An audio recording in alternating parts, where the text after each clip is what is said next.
இது ஒனி நியூஸின் இன்றைய பிரதான செய்திகள். செய்திகளை வாசிக்கும் நான் கனிஷ்கா குணபாலன். முதலில் தலைப்புச் செய்திகள். சூரிச்சில் குழந்தைகள் மீதான துஷ்பிரயோக சம்பவங்கள் அதிகரிப்பு. குழந்தைகள் பாதுகாப்பு குழு வெளியிட்ட அறிக்கை. சூரிச் கண்டோனில் கோர விபத்து. ஒருவர் உயிரிழப்பு மற்றும் ஒரு பயணி படுகாயமடைந்த நிலையில் மருத்துவமனையில் அனுமதி. சுவிட்சர்லாந்தின் மருத்துவர்கள் எச்சரிக்கும் உயிருக்கு ஆபத்தான டிக்டாக் பாராசிட்டமால் சேலஞ்ச். துப்பாக்கி பயன்பாடு குறித்த நாடாளுமன்றத்தின் முடிவுக்கு போலீசார்களின் சங்கம் கடுமையான எதிர்ப்பு வெளியீடு. சுவிஸ் நாட்டவர்கள் வெளிநாடுகளிலிருந்து குழந்தைகளை தத்தெடுக்க தடை விதிக்கும் புதிய சட்ட வரைவு. தொடர்வன விரிவான செய்திகள். சூரிச் குழந்தைகள் மருத்துவமனையின் குழந்தைகள் பாதுகாப்புக் குழு 2024 சிறுவர் துஷ்பிரயோக சம்பவங்களில் அதிகரிப்பை பதிவு செய்துள்ளது. மேலும் கடந்த ஆண்டு 665 வழக்குகளில் உண்மையாகவே குற்றம் அல்லது துஷ்பிரயோகம் நடந்ததாக உறுதி செய்யப்பட்டுள்ளது. மேலும் குழந்தைகள் மீதான உடல் ரீதியான துஷ்பிரயோகம் அதிகரித்து வருவதாக குழு அறிவித்துள்ளது. 2023 ஆண்டும் குழந்தைகள் மருத்துவமனையில் காயங்களுக்காக மேற்கொள்ளப்பட்ட ஆய்வுகளில் 213 சம்பவங்கள் பதிவாகி உள்ளன. இதில் சில குழந்தைகள் மேலோட்டமான காயங்களுடன் மருத்துவமனையில் அனுமதிக்கப்பட்டதுடன் மேலும் சிலர் மிக தீவிரமான பாதிப்புகளுடன் அனுமதிக்கப்பட்டுள்ளனர். இதில் நடுக்கத்தினால் ஒரு குழந்தை உயிரிழந்த சம்பவமும் அடங்கும் எனவும் இந்த ஆய்வுகளின் முடிவுகள் குழந்தைகள் பாதுகாப்பு தொடர்பான விழிப்புணர்வை அதிகரிக்க வேண்டியதையும் சிறுவர் துஷ்பிரயோகத்தை கண்டறிவதற்கான நடவடிக்கைகளை இன்னும் வலுப்படுத்த வேண்டியதையும் உணர்த்துவதாக சூரிச் குழந்தைகள் பாதுகாப்பு குழு தெரிவித்துள்ளது. சூரிச் கண்டோனில் உள்ள லாங்னாஃப் ஆம் ஆல்பிஸ் பகுதியில் புதன்கிழமை மாலை ஏற்பட்ட பயங்கர கார் விபத்தில் 43 வயதான நபர் ஒருவர் உயிரிழந்தார். காரில் பயணித்த மற்றுமொரு பயணி படுகாயமடைந்த நிலையில் மருத்துவமனைக்கு கொண்டு செல்லப்பட்டார். மேலும் பாதசாரி ஒருவரும் காயங்களுடன் உயிர் தப்பினார். இச்சம்பவம் இரவு 10 மணிக்குப் பிறகு சில்டால்ஸ்ட்ராஸில் நிகழ்ந்தது.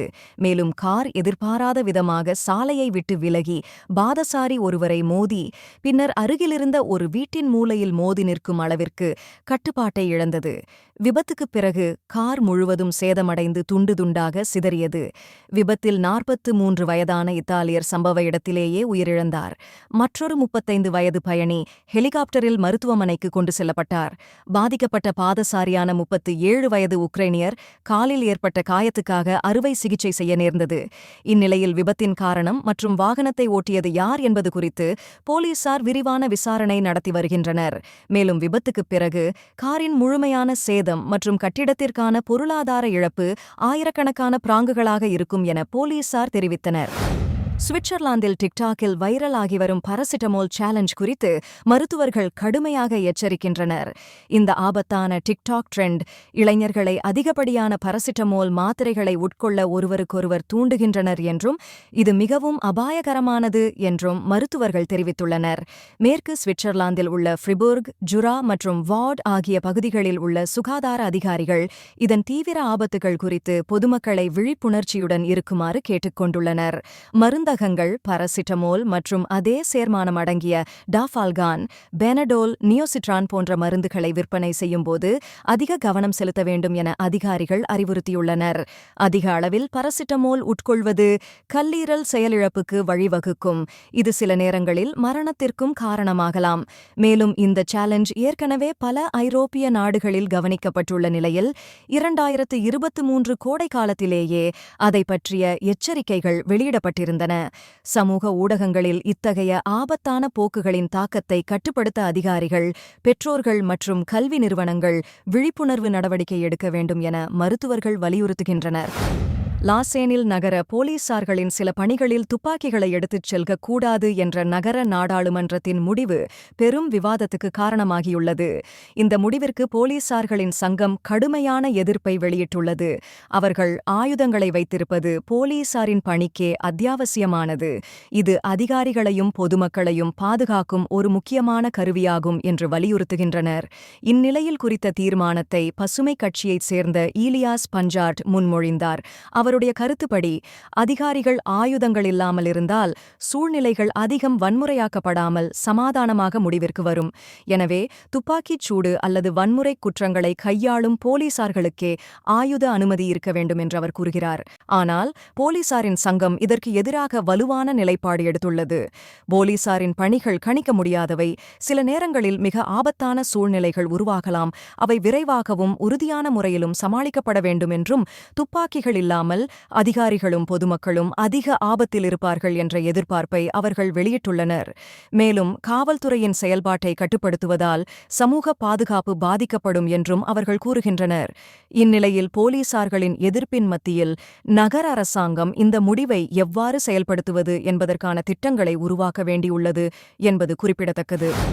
2026 இறுதியில் சுவிஸ் நாட்டவர்கள் வெளிநாடுகளிலிருந்து குழந்தைகளை தத்தெடுக்க தடை விதிக்கும் வகையிலான சட்ட வரைவு ஒன்றை உருவாக்குமாறு சுவிட்சர்லாந்தை ஆளும் ஃபெடரல் கவுன்சில் நீதி அமைச்சகத்தை அறிவுறுத்தியுள்ளது. குழந்தைகளை தத்தெடுத்தல் தவறாக பயன்படுத்துவதை தடுக்கும் வகையில் இந்த திட்டம் முன்வைக்கப்பட்டுள்ளது. தத்தெடுத்தல் தொடர்பில் ஆய்வு மேற்கொண்ட ஒரு நிபுணர் குழு கடுமையான சட்டங்கள் இருந்தும் கூட தத்தெடுத்தல் தவறாக பயன்படுத்தப்படுவதை முழுமையாக தடுக்க முடியவில்லை என தெரிவித்துள்ளது. ஆகவே தத்தெடுத்தலில் தொடர்புடையவர்களை, குறிப்பாக குழந்தைகளை பாதுகாக்கும் நோக்கில் இவ்வாறான ஒரு தடையை கொண்டுவருவது சிறந்தது என அரசு நம்புகிறது.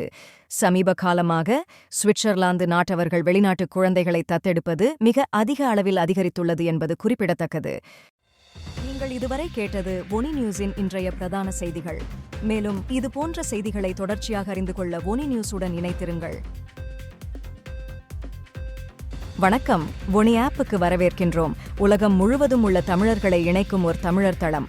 உங்களுக்கு அருகில் நடைபெறும் கலாச்சார நிகழ்வுகளை காணவும், உலகெங்கிலும் உள்ள தமிழ் மக்களுடன் உங்கள் நெட்வொர்க்கை விரிவாக்கவும், தமிழ் கலாச்சாரத்தின் பரந்த மரபுகளை அறிந்து கொள்வதுடன் செய்திகள், அருகில் உள்ள வியாபார நிலையங்கள், நாணய மாற்று வீதங்கள் மற்றும் உலகம் முழுவதும் உள்ள தமிழர்களை ஒன்றிணைக்கும் வகையில் பல்வேறு அம்சங்கள் உள்ளன. இது நமது அற்புதமான வரலாற்றையும் கலாச்சாரத்தையும் கொண்டாட ஒரு இனிமையான இடமாக இருக்கும். இப்போதே ஒனி ஆப்பை பிளே ஸ்டோர் அல்லது அப் ஸ்டோரில் டவுன்லோட் செய்யுங்கள்.